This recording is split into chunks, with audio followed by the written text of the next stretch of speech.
انسان خلق ہلوعا اذا مسہ الشر جزوعا واذا مسہ الخیر منوعا. اللہ کہتے ہیں انسان جلد باز ہے. تو جلد بازی میں ایک اللہ نے جزیہ بیان کیا کہ اس کے جلد بازی کے نقصانات میں ایک نقصان یہ بھی ہوتا ہے کہ جب اس کے پاس دولت آتی ہے تو یہ کنجوس بن جاتا ہے. کنجوس کیوں بنتا ہے؟ یہ نا جلد بازی ہے نا، تو یہ چاہ رہا ہے سارا نفع ابھی اٹھا لوں، کہیں ایسا نہ ہو ختم نہ ہو جائے گی، سارے پیڑے بھی کھا لوں. حالانکہ تھوڑا سا میچورٹی ہوتی سوچتا تو اسے پتا چل جاتا یار میری جیسی محنت تو بہت سارے لوگوں نے کی ہے، سب کو پیسہ نہیں ملا، مجھے اگر مل گیا تو یہ صرف محنت کا دخل نہیں ہے، یہ کس کا دخل ہے اس میں؟ اللہ کے ارادے کا. تو جس خدا کے پاس خزانے ہیں جو مجھے روزی دے رہا ہے، اگر وہ مجھے کہہ رہا ہے بہن پہ خرچ کرو، باپ پہ خرچ کرو، ماں پہ خرچ کرو، قربانی کرو، حج کرو، مدرسوں میں پیسہ دو، مسجد میں پیسہ دو، غریبوں کو کھلاؤ، تو جب میں اس کے کہنے پہ کھلاؤں گا تو وہ مجھے لاوارث کیسے چھوڑ دے گا؟ سمجھ میں نہیں آ رہی بات؟ یار آپ کا باپ ارب پتی ہے، باپ نے کہا بیٹا یہ میرا معذور بچہ ہے، ذرا اس کا تھوڑا خیال کرنا. اگر باپ میں غیرت ہوگی نا تو جب وہ دیکھے گا کہ یار یہ میرا بڑا بیٹا نا اس معذور کا بہت خیال کر رہا ہے، تو آپ کو کبھی ضرورت ہوگی تو پھر آپ کا خیال کون کرے گا؟ باپ کرے گا. غیرت مند باپ میں جب ہو سکتی ہے تو اللہ آپ کو کیسے لاوارث چھوڑ دے گا بھائی؟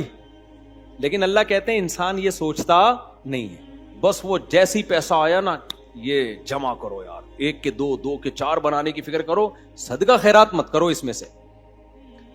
فرمایا ان الانسان خلق ہلوعا اذا مسہ الشر جزوعا. جب دولت آتی ہے کنجوس، اور جب دولت جاتی ہے، غربت آتی ہے یا پریشانی آتی ہے، شور شرابہ، ہاں ہو ہی. تبھی تو آپ دیکھو نا لوگوں کو ہر وقت منہ پہ نا، آپ لوگوں کے علاوہ کی بات کر رہا ہوں بھائی، ایسا نہ آپ سمجھے ہماری انسلٹ ہو رہی ہے. کسی کے چہرے پہ خوشی کمبخت کے نظر ہی نہیں آتی. ہر وقت یار یہ پتہ نہیں کیا ہو رہا ہے، یہ ویسے ہو رہا ہے، یوں ہو رہا ہے، یہ فلانا ہو رہا ہے. ابے کیا ہو رہا ہے؟ تیرے کو روٹی نہیں مل رہی ہے. ابے روٹی سے کیا ہوتا ہے؟ خالی روٹی تھوڑی ہے مسئلہ. کمبخت تیرا پیٹ بھرا ہوا ہے نا، اس لیے تجھے لگ رہا ہے کہ خالی روٹی مسئلہ نہیں ہے. جس دن تجھ سے اللہ نے روٹی چھین لی نا، تو کہے گا مجھے کچھ نہیں چاہیے، صرف کیا چاہیے؟ روٹی چاہیے. ابھی پیٹ بھرے ہوئے ہیں، توندے بھری ہوئی ہیں، اس لیے ہری ہری سوج رہی ہے. حضرت حکیم اختر صاحب رحمہ اللہ نے ایک واقعہ بیان کیا. بغداد میں نا مسلمانوں کی خلافت تھی، حکومت تھی ظاہر ہے اس زمانے میں، بہت ڈنکا مسلمانوں کا جو ہے وہ ڈنکا بج رہا تھا پوری دنیا میں. رصد گاہیں ہماری، سیارہ گاہیں ہماری، تو بدماشی تھی مسلمانوں کی. تو جب پیٹ بھرے ہوئے تھے، معاشی ترقی بھی اور دنیا پہ حکومت بھی اور سائنسی ترقی بھی، یہ سارے گورے ہمارے پاس پڑھنے کے لیے آیا کرتے تھے، دو دبدبا، تو ٹینشن لیس زندگی ہوئی نا. تو عاشقوں کی تعداد بہت بڑھ گئی تھی بغداد میں. کس کی تعداد؟ عاشقوں. عشق معاشقے جو ہے نا، کیونکہ جب توندے بھری بھی ہوتی ہیں تو پھر ہری ہری سوچتی ہے. تو عاشق بہت ہو گئے نا، کہ فلانے کو فلاں سے عشق ہو گیا ہے، تو فلانے کو شہزادی سے عشق ہو گیا ہے، تو وہ نہیں مل رہی تو ٹینشن میں جا رہا ہے. تو بزرگان دین ظاہر ہے محنت کرتے، بھائی یہ مردار ہے دنیا ہے وغیرہ وغیرہ، جو بزرگوں کا طریقہ ہوتا ہے. کہتے ہیں بغداد میں پڑ گیا قحط. کیا پڑ گیا؟ قحط، کچھ وقت کے لیے. تو سارے عاشق مارکیٹ سے شارٹ. جس سے پوچھتے بھائی تمہیں فلانی چاہیے، وہ کہتا ہے روٹی دے دے فلاں کی ایسی کی.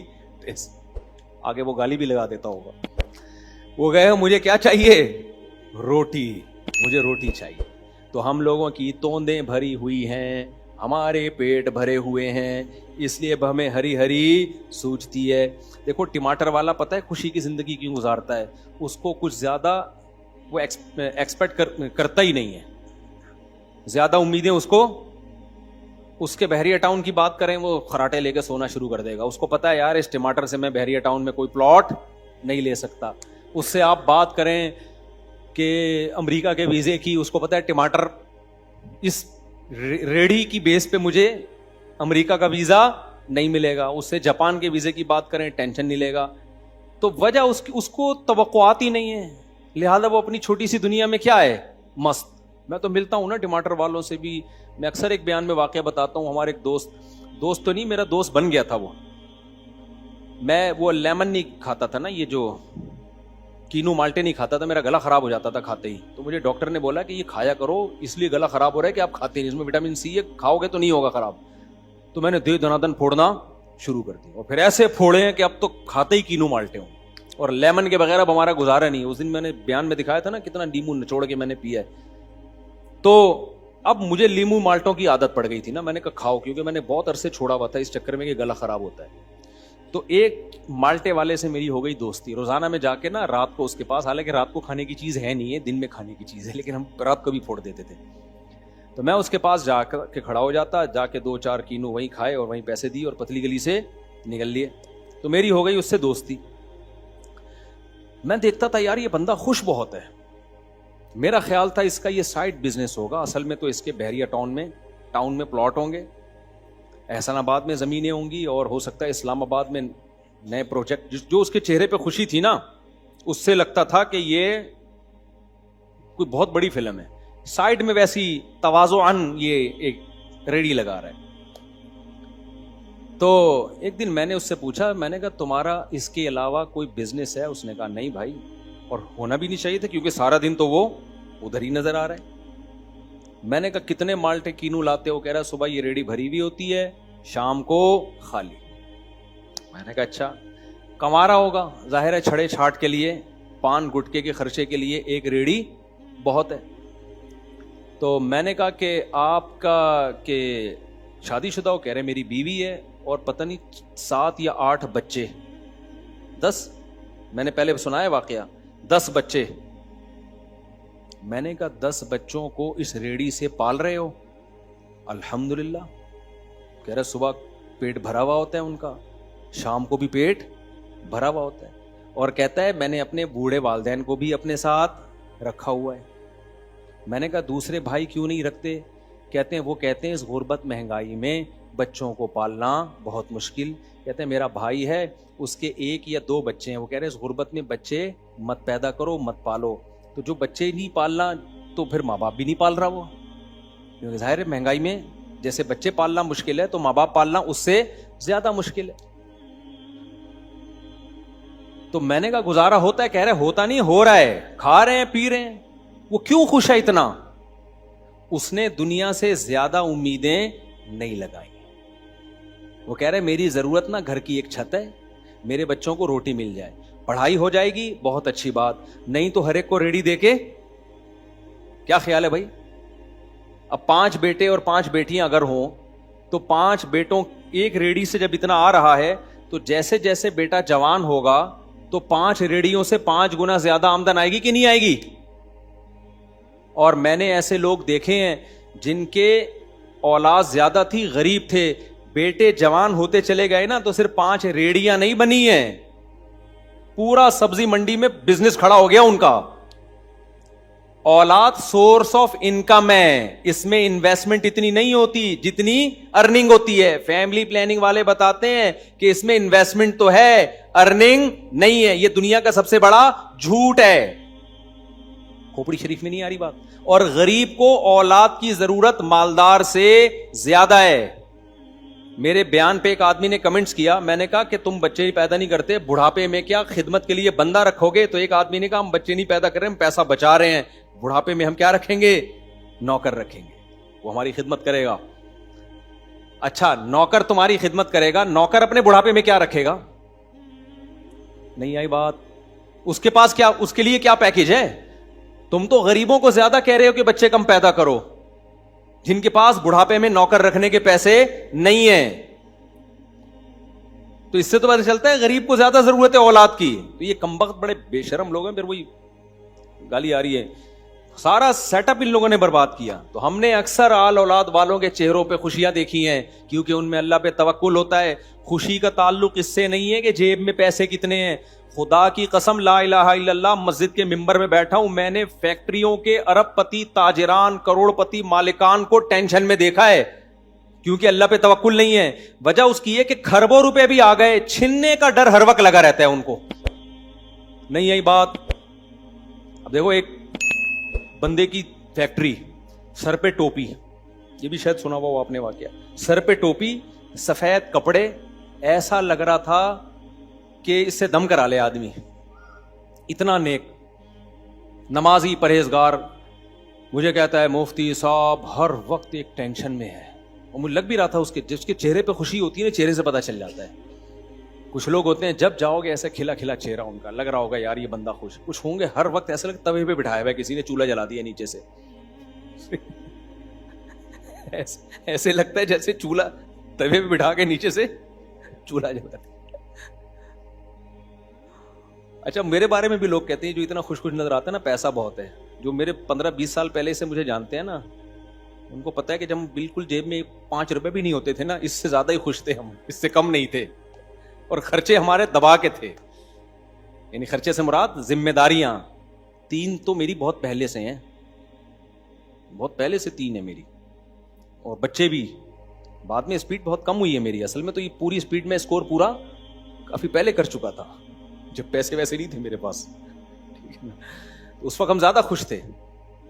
تو اب وہ کیا ہے, کیا کہہ رہا تھا میں, وہ توے پہ بیٹھا, ہاں فیکٹری کا مالک ہے. خوش رہنے کا آپ کو گر بتا رہا ہوں میں, جب تک اللہ پہ اعتماد توکل نہیں ہوگا, دنیا کو مسافر خانہ نہیں سمجھو, کسی کا باپ بھی تمہیں خوش نہیں رکھ سکتا. کچھ بھی کر لو, امریکہ جا کے بھی ٹینشن میں آؤ گے, اور اگر اندر سے خوش ہو گئے نا. حکیم اختر صاحب کا بڑا پیارا شعر ہے یار.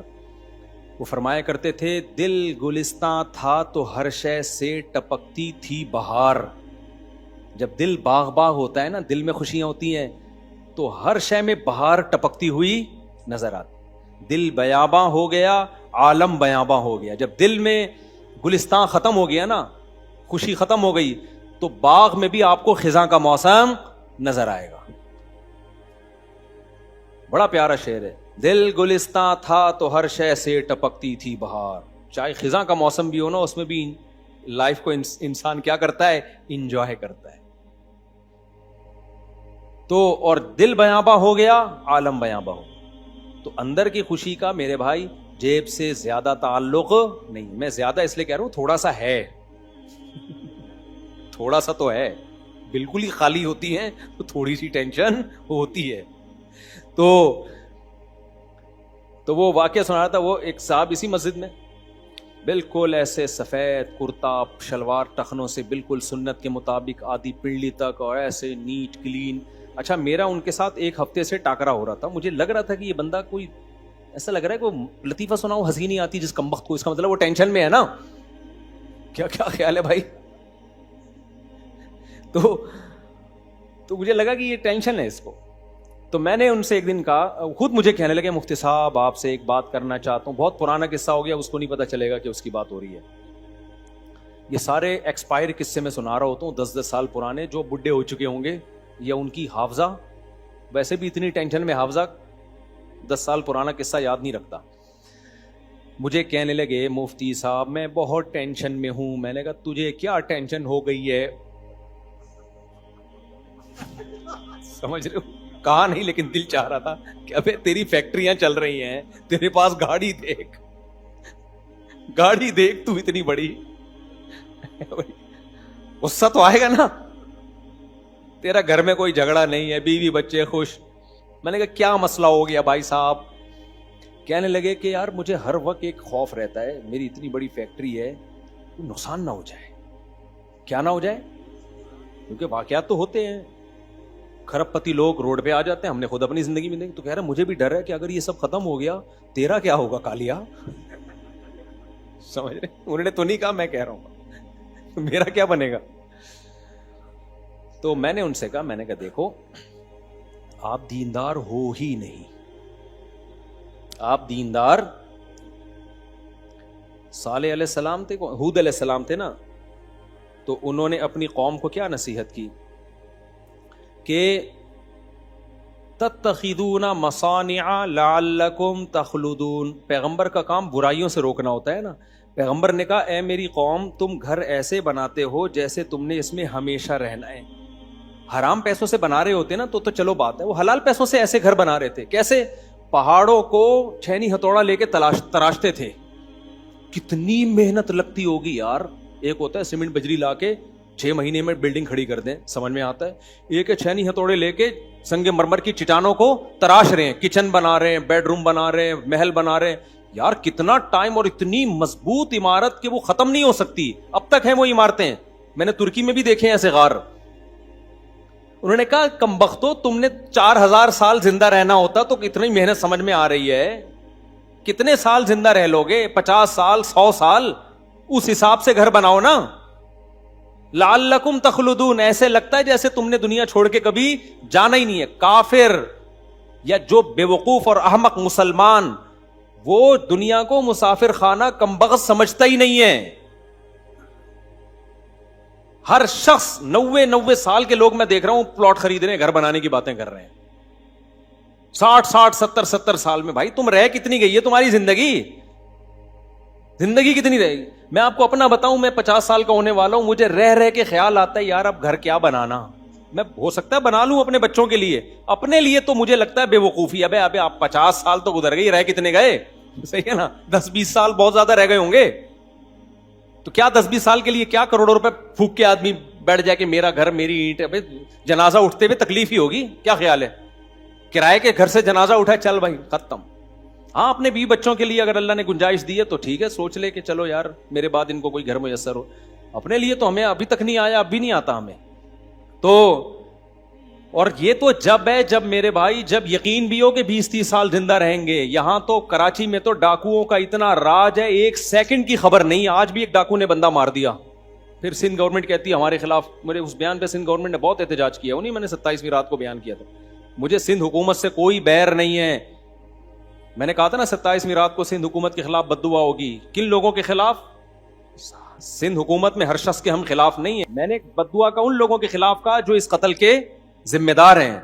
کوئی لوگ تو ہے نا سندھ گورنمنٹ میں جن کے پاس اختیارات ہیں ڈکیتی روکنے کے, کیوں نہیں روک رہے؟ پولیس کے اختیارات کیوں نہیں بڑھا رہے آپ؟ اس کا مطلب آپ خود ملے ہوئے ہو. تو اتنا کراچی کی سڑکوں پہ خون بہ رہا ہے, اتنا خون بہ رہا ہے. آج پھر ایک 24 سال کے لڑکے کو مار دیا. میڈیا والے اس کے باپ کے پاس گئے, اس نے کہا میں کیا کروں گا انٹرویو دے کے, میرا تو گیا بیٹا. میرے پاس لوگ آ رہے ہیں روتے ہوئے, میرا بیٹا مار دیا, میرا فلاں مار دیا, فلاں کا شوہر مار دیا. یہ روز کے واقعات ہیں, روز کے واقع. کوئی گورنمنٹ ٹس سے مس نہیں ہو رہی, کوئی اثر ہی نہیں پڑ رہا. تو ہمیں چیخنے تو دو بھائی, بولنے تو دو ہمیں. تو یہاں تو ایسے حالات ہیں بھائی, یہاں تو آپ کسی بھی وقت کوئی ڈاکو آپ کو 20-20 ہزار روپے کے پیچھے ڈاکو قتل کر کے چلا جاتا ہے, 10-10 ہزار کے پیچھے ڈاکو بندہ مار دیتا ہے. تو اتنا ڈاکوؤں کا راج ہے سندھ میں. آپ پانی نہیں دے رہے, آپ بجلی نہیں دے رہے, انسان کو جان تو محفوظ کرو یار. اتنی دھاندلی تو دنیا میں کہیں بھی نہیں ہوتی. تو میں یہ عرض کر رہا تھا, نبی نے کیا کہا اپنی قوم سے کہ تم گھر ایسے بناتے ہو جیسے تم نے اس میں ہمیشہ رہنا ہے. حالانکہ وہ اپنے جائز پیسوں کا گھر بنا رہے تھے. اس سے پتا چلا کہ دیواروں اینٹوں سے محبت, دنیا سے دل لگانا, یہ اللہ کو پسند نہیں ہے. تو میں نے وہ جو تھے نا سفید کرتا شلوار پاجامہ, میں نے ان سے کہا آپ پتہ ہے آپ نے فیکٹری تو بنا لی, ہمارے حضرت مثال دیا کرتے تھے سانپ پال لیا, سانپ کو سنبھالنے کا منتر نہیں سیکھا. دولت ایک سانپ کی طرح ہے, اگر آپ کے دل میں گھس گئی تو ڈسے گی آپ کو. دل سے باہر ہے تو بہت انجوائے کراتی ہے انسان کو لائف میں. دولت کا مزہ بھی دیندار لوگ اڑاتے ہیں جن کے دل میں دنیا کی, وہ انجوائے بھرپور طریقے سے کرتے بھی ہیں, کنجوسی بھی نہیں ہے. ورنہ ہم نے بے دین لوگوں کو دیکھا ہے جن کے پاس دولت آئی نا, کم بخت اپنے اوپر خرچ نہیں کر رہے ہوتے. اور یہ جو مجھے ریوو کے تانے دیتے ہیں نا لوگ, آپ کے پاس ریوو اتنے پیسہ, مجھ سے 6 گنا زیادہ پیسہ ہے لوگوں کے پاس, پھٹ پھٹیوں پہ گھوم رہے ہیں. ہم جیسے ہیں نا ویسے نظر آ رہے ہیں, سمجھ رہے ہو؟ نہیں آئی میرا خیال ہے بات. جیسے ہیں ویسے کیا ہو رہے ہیں. اور یہ جو کچھ لوگ ہیں نا ناٹک, ایسے غریبوں والے کپڑے پہن کے گھوم رہے ہیں جیسے دل چاہتے ہیں ان کمبختوں کو زکات دے دو. یہ ایسے ہوتے نہیں ہیں. ان کمبختوں سے بولا کرو تو سوٹ ٹائی پہن لے, کوئی اچھے کپڑے پہن لے, ہمیں پتا ہے تو اتنا غریب ہے نہیں. سمجھتے ہو کہ نہیں سمجھتے؟ تو جیسے ہم ہیں ویسے نظر آ رہے ہیں, خرچ کر رہے ہیں, بنا کچھ نہیں رہے, ہم کھا رہے ہیں پی رہے ہیں, بچے بھی اسپیڈ کھا بھی رہے ہیں, پیسہ ہے فوراً گاڑی خرید لی. میرے پاس جب پہلی دفعہ پیسہ آیا تھا 90,000 روپے آئے تھے, کنوارا تھا اس وقت میں, شادی میری نہیں ہوئی تھی. 4,000 میری تنخواہ تھی مدرسے سے, مجھے ملے 90,000 روپے ابا کی طرف سے نا. میں نے فوراً GTO 125 خرید لی کاواساکی. میں نے کہا اسٹائل کیا ہونا چاہیے. اب میری جو GTO 125 دیکھ کے لوگ کہتے تھے یار یہ آدمی کروڑ پتی ہے. نہیں بھائی کروڑ پتی نہیں ہے یہ آدمی, 4,000 تنخواہ سے آدمی کروڑپتی نہیں ہو جاتا. آدمی یہ کہہ رہا ہے کہ یار میں اتنا لمبر, میری روزانہ 30 کلومیٹر جانے میں 30 کلومیٹر آنے کی ڈرائیو ہے, تو ڈرائیو کمفرٹیبل ہونی چاہیے, اسٹائل نرالا ہونا چاہیے. تو وہ ایسی, پھر میں ساؤنڈ میکر کے پاس, آج ایک سیلنسر والا بندہ آیا ہوا تھا نا, کچھ لوگ ملنے کے لیے آئے, سیلنسر کا کام کرتے ہیں.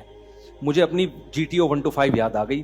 میں ساؤنڈ میکر کے پاس جا کے اس کا سیلنسر بنوایا کرتا تھا کہ جب یہ ایکسیلیٹر دوں تو ٹک ٹک ٹک کی آواز آئے اس میں سے. کاواساکی GTO سے آواز کیسی آتی ہے, ٹک ٹک کی, بڑی خوبصورت. مجھے آواز کی وجہ سے وہ پسند تھی. تو میں جب بیٹھا ہوا تھا نا, وہ ساؤنڈ میکر لوگ, انہوں نے کہا کہ یار ہم گاڑیوں کا کام کرتے ہیں. میں نے کہا پھر آپ ایسا کرو, کچھ لوگ اپنی بیویوں کی چیخ و پکار سے بہت پریشان ہیں, تو کوئی ایسا سیلنسر بناؤ جو بیگم کے فٹ ہو سکے. میں نے کہا اتنی سائنس نے ترقی کی ہے, کچھ عورتیں اپنے شوہروں کی چیخ و پکار سے پریشان ہیں, تو اس کا طریقہ, میں نے کہا یہ مذہب کی بہت بڑی خدمت ہوگی.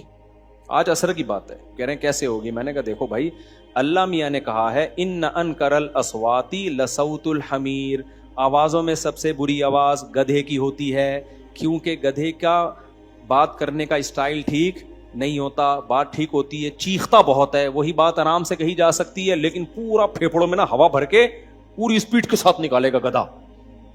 بھائی آرام سے بلی میاؤں میاؤں کرے گی, آرام سے سمجھا دے گی مجھے پانی چاہیے. گھوڑا ہن ہنائے گا, بھائی خوش ہوگا تو ہن ہنائے گا. تو یہ پتہ نہیں کیا کرتا ہے, ایک دم. شیر بھی چیختا ہے, ایک دفعہ چیخ کے چپ ہو جائے گا. کیا خیال ہے, گدھا کیا کرے گا, پورا پھیپڑوں میں نا اپنی ہوا بھرے گا پوری, پھر ایک دفعہ نکالے گا, پھر واپس ہوا لے کر آئے گا, پھر نکالے گا, چیختا ہی رہے گا. تو بعض مرد ایسا کر رہے ہوتے ہیں, گھروں میں کبھی تمیز سے بات بولو کرتے ہی نہیں ہے. خواتین کہتی ہیں ہمارا میاں جب گھر میں آتا ہے ایسا لگتا ہے چنگیز خان نے بغداد پہ حملہ کر دی ہے. تو میں نے کہا کچھ خواتین ایسی ہیں جن کے لیے اچھا سا سیلنسر بنا دو, کچھ آدمی ایسے ہیں جن کے لیے اچھا سا سیلنسر بنا دو. کہتے ہیں ہم تو گاڑیوں کے سیلنسر ہے. میں نے کہا سائنس کی ترقی کا پھر فائدہ کیا ہوا, اتنی ترقی کی سائنس نے. میں نے کہا یہ مذہب کی خدمت ہوگی, اس لیے کہ اللہ کو چیخنا چلانا پسند نہیں ہے. جب تم سیلنسر لگاؤ گے, ہم مردوں کے فٹ کر دیں گے, خواتین کے بھی فٹ کر دیں گے, گھروں میں سکون کا ماحول پیدا ہو جائے گا. خوش کون ہوگا اس سے, اللہ خوش ہوگا. جنت میں جانا چاہتے ہو, میں نے کہا کوئی ایسا سیلنسر ایجاد کرو اللہ کے بندو. نہیں سمجھ میں آ رہی, ان کے سمجھ میں ہی نہیں آیا کہ میں کیا کہہ رہا ہوں. خیر, تو وہ جو آئے تھے نا سفید کپڑے نیٹ کلین, میں نے ان سے کہا بھائی صاحب آپ نے دینداری کا گیٹ اپ بنا لیا, آپ کے دل میں دنیا کی محبت کے گٹر ابل رہے ہیں. ایک ہوتا ہے اللہ کی محبت کے چشمے, پانی کے چشمے ہوتے ہیں نا سوات مردان میں کیسے خوبصورت لگتے ہیں. ایک ہوتا ہے ابلتے ہوئے گٹر جو انڈا موڑ پہ آپ کو جگہ یہاں بھی ابھی دیکھیں آپ لوگ جو نماز پڑھنے آتے ہیں گٹر پھلانگ کے آتے ہیں نا, الحمدللہ گٹر کا پانی ہے, کیسا چشمہ خوبصورت بہ رہا ہے. بہتا پانی پاک ہوتا ہے لیکن یہ پھر بھی ناپاک ہے, اتنا گندا ہے, اتنا گندا ہے کہ بہ کے بھی ناپاک ہے یہ. تو میں نے کہا آپ کے دل میں دنیا کی محبت کے گٹر ابل